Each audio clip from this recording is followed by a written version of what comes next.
Today, and a few words about Senator Brown. Is a man who has a lot of integrity, and if you know what integrity is, it's doing the right thing, even when nobody's looking, when the cameras are not around. He's doing the right thing, not looking to get reelected, but looking, as they Democrats say, doing the people's business. But he does do it.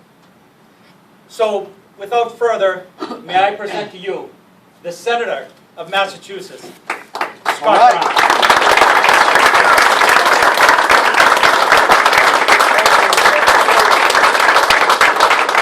I know you're just stretching. And that's okay. First of all, John, you know you have my total support. I'm looking forward to writing you a check.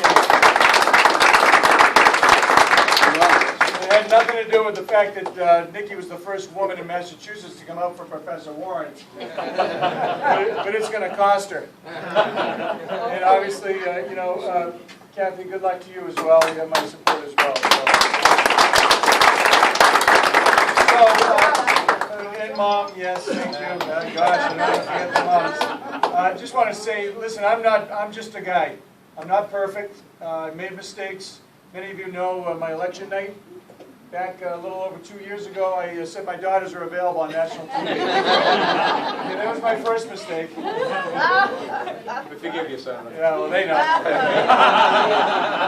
So that being said, I'm going to make mistakes, but I learn from my mistakes, and I grow from it just like everybody else. And I have noticed down there, the biggest challenge is they don't spend any time working on the issues that affect each and every one of you in this room, which is debt, deficit, taxes, spending, jobs, national security, energy. They're doing everything but. They're working on the social issues. Apparently there's a war on women. So try living in my house. I'm the victim.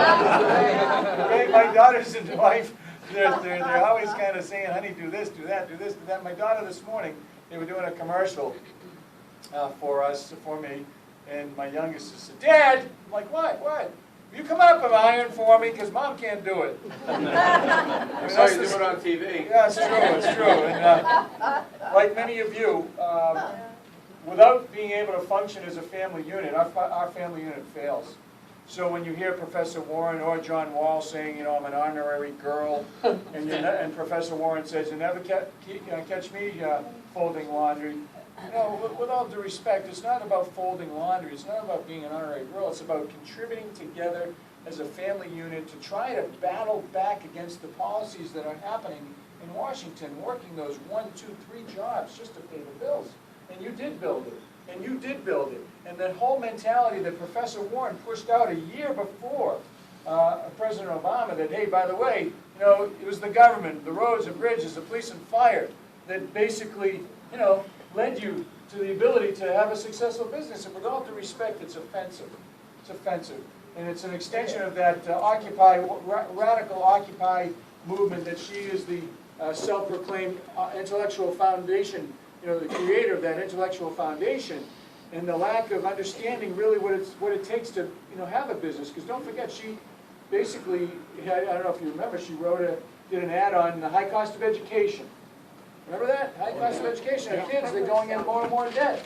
Well, with all due respect, she's getting paid almost $400,000 to teach one class. She's got a 0-interest loan. She's got free housing and other subsidies that go along with it. And it's her fat salary, quite frankly, that contributes to that high cost of education. So she should, if she's so upset, she should give some money back. There are a tremendous amount of challenges going on in our country right now. We have a $16 trillion national debt. When I went down there, it was $11.95 trillion.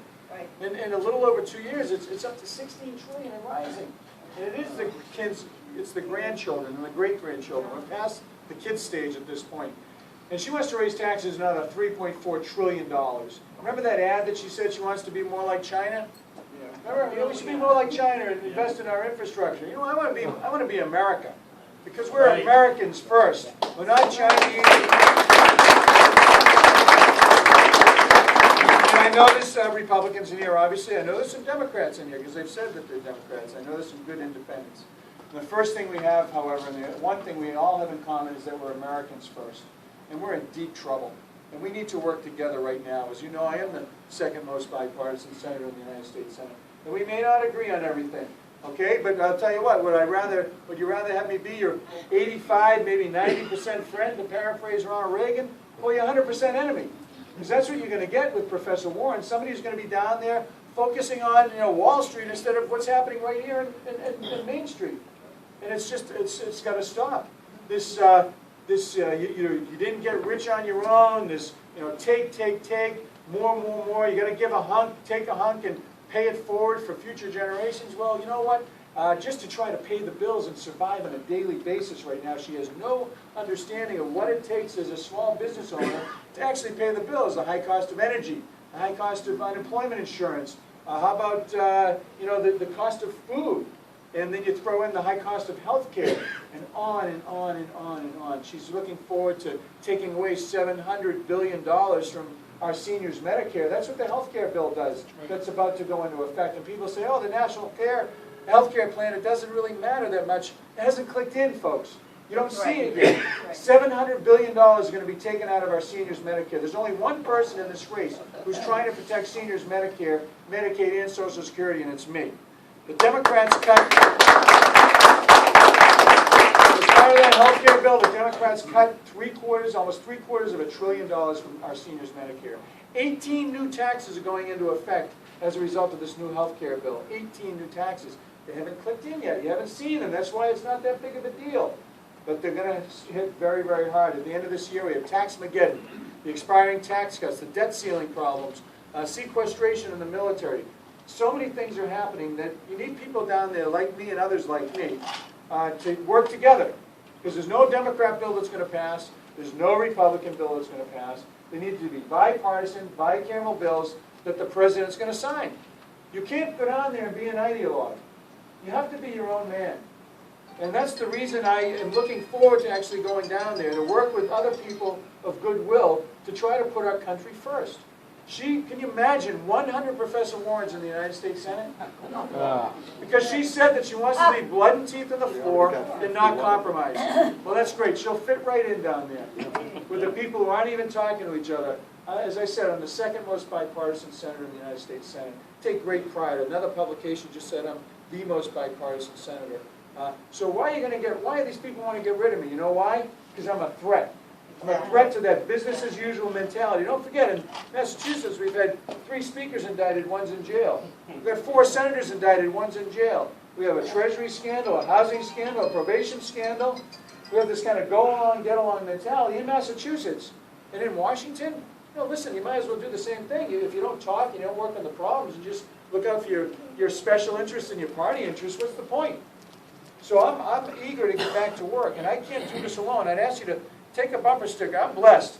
Well, I shouldn't say blessed. I'm thankful to see all the signs when I pulled into Dracut. Thank you, and keep that up. Thank you. Now I'd ask you to put a bumper sticker on your car for 59 more days. I'd ask you to identify sign locations. Get on scottbrown.com.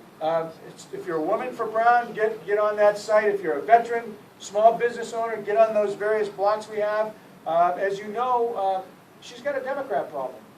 I had Mayor Ray Flynn endorse me, as you know. I had Worcester Mayor Connie Lukes. I had Springfield Mayor Ryan endorse me. I just had Chris Fallon, a sitting member of the legislature, Democrat, yesterday endorse me. Paul Walsh, district attorney. We just put out 500 Democrats of Brown, all prominent Democratic officials and business leaders in Massachusetts. And she says, what was the response? That's not that big of a deal. Endorsements don't matter. Really? I'd agree with you if Paul Salucci endorsed me. Yeah, it's not that big of a deal. Or John Kerry endorses her. But when Mayor Flynn, Connie Lukes, Mayor Ryan, Paul Walsh, and Chris Fallon, Bob Antonioni, Jeff Hall, Artie Broadhurst, and a whole host of other guys and ladies endorse me, that's a big deal.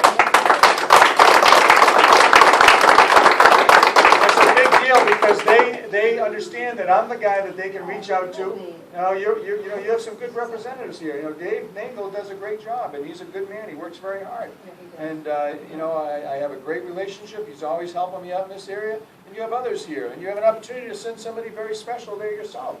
So I encourage you to get behind these 2 folks. Yes. It's not a Democratic convention. You can say it's okay to be blessed, Senator. Yeah. I am blessed, but I'm more thankful at this point. Listen, I am blessed. Aside from my marriage to Gail of 26 years and the birth of my kids, being your senators has been the greatest honor I've ever had in my life.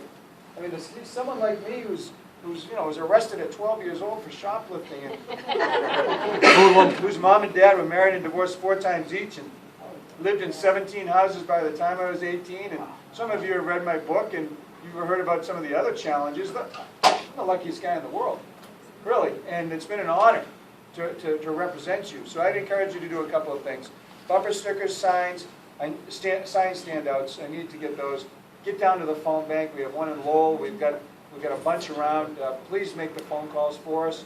We made about 1,250,000 of them. I'd like to get up to 2 million in the next 60 days. Then also the door-to-door. Get your friends on scottbrown.com. Have them donate. $1 a bumper sticker, $5 is a sign.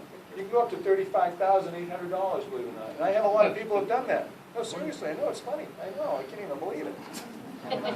But some people will say, Scott, I can't do that. But I can give you $35,800 worth of time. That's more valuable, quite frankly, at this point, because even though they're going to spend $50 million against me, we're going to have the resources, thanks to your help today and the rest of the day. I'm going to 2 other events right after this, and then I'm wrapping it up around 10 o'clock tonight after being out since 5. And, it's worth it. It's worth it. We're at a pivotal time in our country's history, and we need to work together, folks, or we're going to be in trouble. So, yes. We are in trouble. When Professor Warren says that corporations aren't people, I have to laugh. She wants to raise taxes. I'm a solo practitioner physician. I am a corporation myself. Are you a sub-S corp? I'm a MDPC, LLC, I don't know, but I'm a corporation. I'm a person and a corporation. So I'm a person who's a corporation. Listen, everyone knows that corporations are a group of hardworking people that take advantage of an opportunity to have legal protections and tax benefits so they can compete on a global basis. Everybody knows that. You want to get down to semantics and somebody misspeaking, great. The point is that businesses and individuals are hurting right now. There's that lack of regulatory and tax certainty. People don't know what's next. You don't know what the cost of corn and bread or anything's going to be. You don't know what the cost of oil or gas is going to be. You don't know what the cost of your health care and other types of bills is going to be. It's that lack of regulatory and tax certainty. So what's he going to do? He's going to work harder. He's going to work his family harder. They're going to have a lot of stress in the family unit. And, they're going to put their health, their family, and their livelihoods on the line. You're right. He signs the front of the check.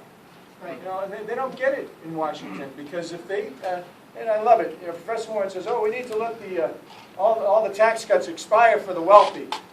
Expire for the wealthy. Only in the halls of Harvard University Law School is letting tax cuts expire, represent supposedly a tax cut. I mean, by having a tax policy expire that's been in place for 12 years, apparently, according to Professor Warren, that's a tax cut to let them expire. No, it isn't.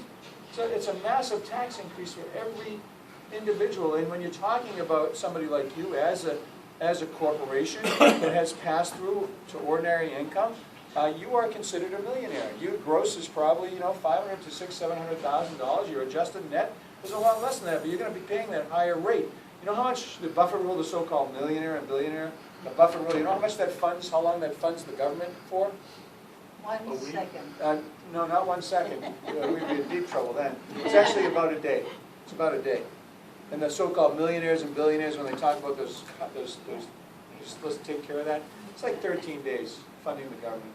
You want to have a real conversation about tax policy and reforming our tax code and finding ways to save where we are, then let's have that conversation. Don't be pitting us versus them, the haves and the have-nots, because if you listen to the Democratic convention and a little bit in the Republican convention, you're either good or you're bad. You're evil or you're not evil. You're right or you're wrong. It's black or it's white. No, there's a third option. There's how about getting together this person because he's a person of goodwill and this person because she's a person of goodwill. And how about sitting in a room, grabbing a beer and a pizza and working it out? That's the third option. So I just want to say thank you for taking time out of your weekend. I had a wonderful time down at the high school. I met a tremendous amount of people. I enjoyed meeting you folks. I'm going to put that shirt in my Washington office.